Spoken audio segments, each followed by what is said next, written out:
కానీ ఇప్పుడు ఒకటి చెప్పండి కవిత గారు, మామూలుగా ఇప్పుడు మీరు చిన్న వయసు కదా, డబ్బులు వస్తున్నాయి సడన్గా, you're earning, you're so famous, అందరూ మీ దగ్గరకు వచ్చి ఆటోగ్రాఫ్స్ తీసుకోవడం, ప్లస్ బయట డిమాండ్, బయటకు వెళ్తే అందరు గుర్తుపడతారు. కవిత గారికి ఎంటర్టైన్మెంట్, నాకు షాపింగ్ వెళ్ళాలని ఉంటాయి కదా రకరకాల కోరికలు ఆడపిల్లలకి, అట్లా ఉండేవా మీకు? టైం లేదా? ఎప్పుడు లేదా?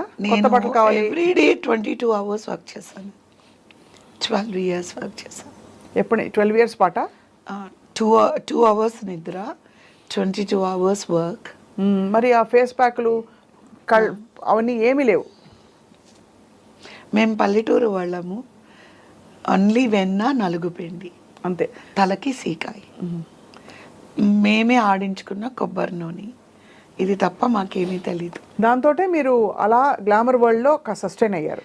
ఎస్, నేను పార్లర్స్ కూడా, ఐబ్రోస్కి నాకు పార్లర్ అని కూడా తెలియదు, నాకు పార్లర్ తెలీదు, ఏమీ తెలీదు.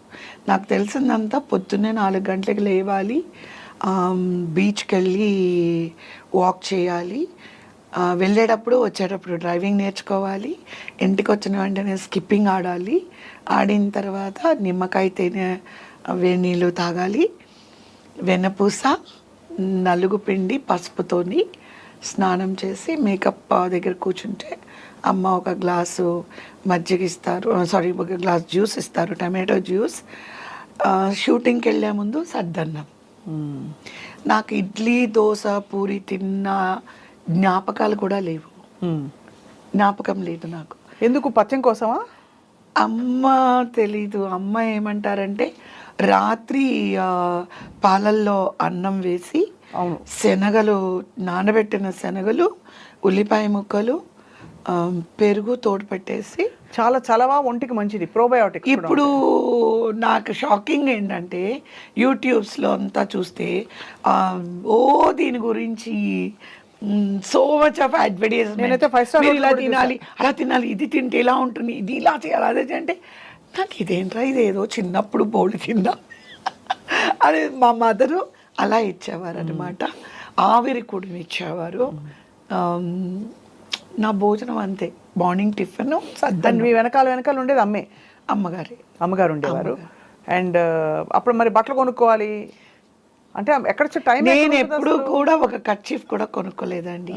నేను సింపుల్గా మీకు ఒక విషయం చెప్పేస్తాను, 1 wordలో చెప్తాను. నా జీవితంలో అమ్మ, మా వారు, ఇప్పుడు మా పిల్లలు, అంతే. నేను ఒక కర్చీఫ్ కొనుక్కున్నది కూడా నేను ఆలోచించుకోవాలి ఒక్కసారి. హ్యాంగ్ కర్చీఫ్ ఉంటుంది కదా, అది కొన్నానా అని కూడా నేను ఆలోచించుకోవాలి. అంటే నా లైఫ్లో నేను ఎప్పుడూ షాప్స్కి వెళ్ళలేదు. బట్ ఇవి మింటెడ్ మనీ కదా కవిత గారు, చాలా డబ్బులు వచ్చి ఉంటాయి మీకు. ఆ రోజుల్లో ఆ వయసు అమ్మాయి అంత ఇండిపెండెంట్గా యాక్ట్ చేయడం, అంత బ్యూటిఫుల్గా రాణించడం చాలా అరుదు. చాలామంది యాక్టర్స్ ఉండొచ్చు, బట్ మీరేమి కోరుకోకుండా మీకేమి నగలు, ఎవ్రీథింగ్ ఇస్ సెటిల్డ్ అండి. అన్నీ అమ్మ చేశారు. అమ్మ ఎవరికి, అక్కకి పెళ్లి చేశాము నా సంపాదనతో. అంటే అప్పుడు అనుకుంటారు మీ ఇప్పుడే వరకట్నాలని, కట్నం ఇచ్చి అన్నీ ఇచ్చి పెళ్లి చేయాల్సి వచ్చింది మా సిస్టర్కి. చేసాము, అన్నీ ఇచ్చి చేసాము, అన్నీ నా సంపాదన. చదివించాము, తమ్ముని చదివించాము, చెల్లిని, కుటుంబాన్ని మీరే మోసారు. ఫ్యామిలీ మొత్తానికి అందరికీ నేనే చేశాను మొత్తం. You feel happy when you look back? yes, like I was able to do something for others kada, that to my family kada. So definitely it is a great feeling that I'm use of something to my family. Correct. I have done something good to my family, and my family is, because of me they settled. See, 5 suffer అయ్యి ఒకళ్ళు బాగుండకూడదు. ఒకళ్ళు కష్టపడి 5 members are comfortable. But మీరు కష్టపడ్డారు కానీ suffer అయితే అవ్వలే కదా, ఎంజాయ్ చేశారా వర్క్ అంతా? ఎస్, చాలా. ఎందుకంటే ఐఎమ్ ఏ పర్సన్, ఇప్పుడు మీరు ఏ జాబ్ లేదు, బాత్రూమ్లు కడిగే జాబ్ మీకు ఉంది అన్నారు అనుకోండి, ఆర్టిస్టిక్గా చేస్తాను. అంతేనా? చాలా ఆర్టిస్టిక్గా చేస్తాను. బాత్రూమ్ కడగడం అనేది కూడా ప్రపంచంలో ఎవరు కడగనంతగా, అంత 100% నా మైండ్, సోల్ దాంట్లో పెట్టి, ఎంత పక్కా మీరు ఎదురు చూడనట్టుగా అంత పక్కగా. అంటే నేను ఏం చెప్పబోతున్నానంటే, మనము ఒక పని తీసుకున్నామంటే దాన్ని ఒక దైవంగా భావించి చేయాలి. Put heart and soul and do it, otherwise don't accept it. ఇప్పుడు నాకు ఇష్టం లేదు ఇది,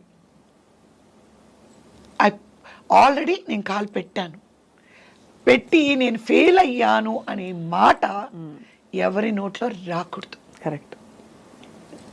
నా ఫీల్ లైఫ్లో ఒకే ఒక్క దాంట్లోనే నేను ఫెయిల్ అయ్యాను, అండ్ అది పాలిటిక్స్.